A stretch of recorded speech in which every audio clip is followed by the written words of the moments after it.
Dans un monde plongé dans l'obscurité, une lumière nouvelle va apparaître. Une histoire ancienne, pleine de promesses et de miracles, va changer à jamais le destin de l'humanité. Préparez-vous à plonger dans le début d'un récit épique, celui de l'Évangile selon Luc, chapitre 1. Une aventure divine, pleine de foi, d'espoir et de miracles. C'est l'histoire de la naissance d'un sauveur. Et tout commence ici. Il y avait un homme juste, Zacharie, prêtre du temple, qui recevait une annonce extraordinaire. Un ange lui apparaît dans le sanctuaire, lui annonçant que sa femme, Élisabeth, va donner naissance à un fils, un garçon qu'ils devront appeler Jean. L'ange Gabriel a dit que Jean serait un prophète de Dieu juste. Il parlerait de Jésus-Christ au peuple. Zacharie n'a pas cru l'ange. Élisabeth était trop âgée pour avoir un bébé. Zacharie, incrédule, perdit la parole. Un miracle, car Élisabeth était stérile et âgée. La promesse divine se réalise contre toute attente, annonçant la venue d'un messager pour préparer le chemin du Seigneur. Dans une petite ville de Galilée, une jeune fille nommée Marie reçoit une visite divine. Un ange, Gabriel, apparaît dans sa chambre, lui annonçant qu'elle sera la mère du Fils de Dieu. La foi de Marie est mise à l'épreuve, mais elle accepte avec humilité. La promesse divine devient réalité dans le cœur d'une humble servante. Marie, remplie de foi, se rend chez Élisabeth. À leur rencontre, un miracle se produit. Jean, dans le ventre d'Élisabeth, réagit à la présence de Jésus. Élisabeth, remplie de l'Esprit Saint, proclame la grandeur de Marie. C'est un moment d'allégresse divine, un chant d'espérance et de louange. Le début d'une histoire qui changera le monde. 6 mois plus tard, le miracle se réalisa. Élisabeth donne naissance à un fils, un enfant qui sera un prophète, un précurseur du Messie. Zacharie, rempli de l'Esprit Saint, prophétise sur le rôle de son fils, annonçant la venue du Sauveur. La lumière commence à briller dans l'obscurité, annonçant la grande révélation à venir. La promesse divine s'accomplit dans la simplicité d'une naissance, dans la foi d'un peuple humble. La lumière divine brille déjà dans l'obscurité, annonçant la venue du Sauveur.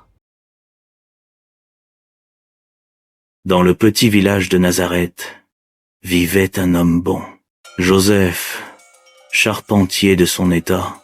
Il était connu pour sa droiture et sa sagesse.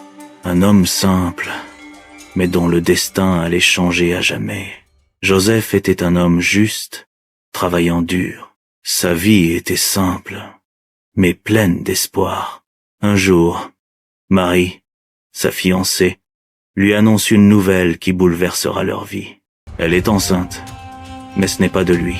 Joseph, déchiré entre l'amour et la confusion, envisageait de la laisser discrètement.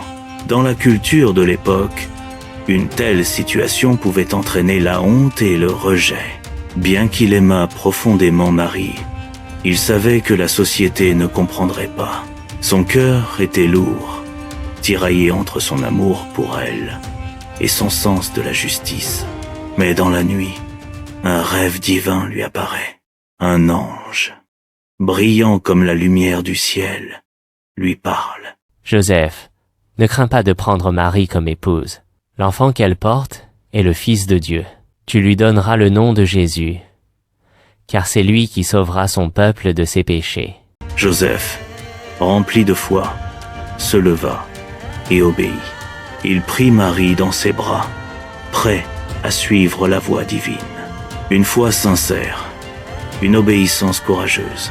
Joseph a choisi de faire confiance à Dieu et a épousé Marie. Ensemble, ils affrontèrent les murmures et les jugements de la société, unis par une foi inébranlable. Parfois, il faut faire confiance à l'invisible pour voir la lumière. L'histoire commence avec une loi imposée par l'empereur romain. L'empereur romain Auguste décréta un recensement. Chaque famille devait retourner dans sa ville d'origine.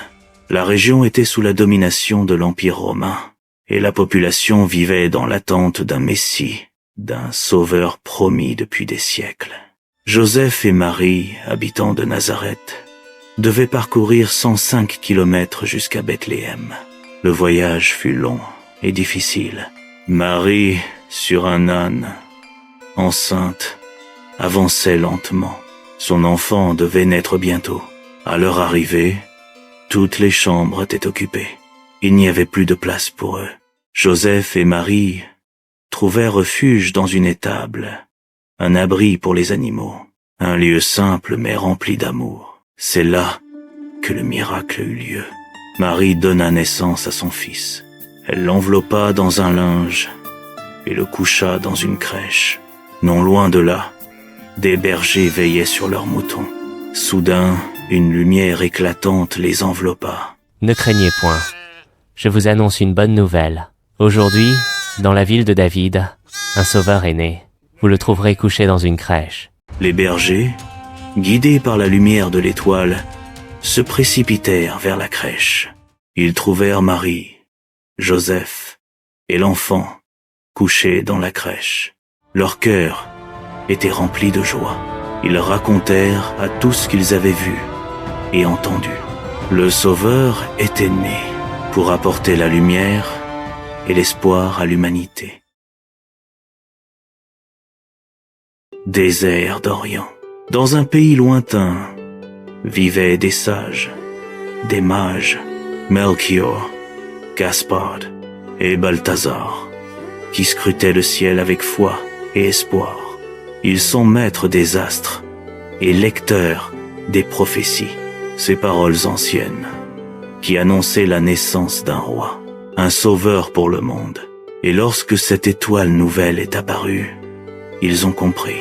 Un roi venait de naître, guidé par cette lumière mystérieuse. Ils ont entrepris un long voyage, rempli d'espoir et de foi. Chacun porte un don précieux, or, encens et myrrhe. Ils sont arrivés à Jérusalem, capitale d'Israël, où Hérode, le roi des Juifs, les attendait. Où est le roi des Juifs qui vient de naître? Nous avons vu son étoile et sommes venus l'adorer. Cherchez cet enfant avec soin. Quand vous l'aurez trouvé, revenez me dire où il se trouve. Mais Hérode ne veut pas adorer, il veut détruire. Les mages reprennent leur route sans savoir le danger à venir. Suivant la lumière de l'étoile, ils sont arrivés à Bethléem.